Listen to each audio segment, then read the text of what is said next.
So you're using CapCut on a PC and wondering, how do I add a custom font? I totally get it. It's not super obvious at first, but once you know how, it's really simple. In this video, I'll walk you through the whole process step by step.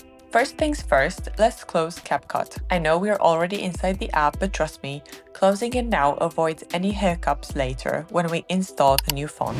Now open up your browser, type in the font and click on the first site. Scroll through and pick a font you like.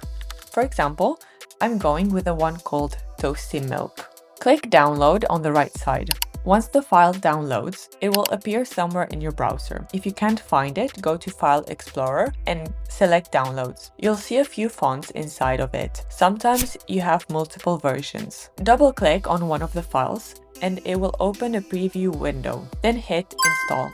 Installing it this way adds the font to your entire computer, so it will also be available in other programs, such as Word or Photoshop. Now that your font is installed, let's reopen CapCut. Here's how to add it to your video. Select the text box, or you can add a new one, then go to Font and scroll down the font menu and look for a section called System Fonts. The font you installed will be right at the top of that section. In our case, it's Toasty Milk. You can also add it to favorites to find it faster. Click on it and it's applied. Now you can add a glow or a background to make it stand out clearly. Now you can level up your CapCut edits with custom fonts that match your vibe and brand. Leave a comment letting me know what font you used.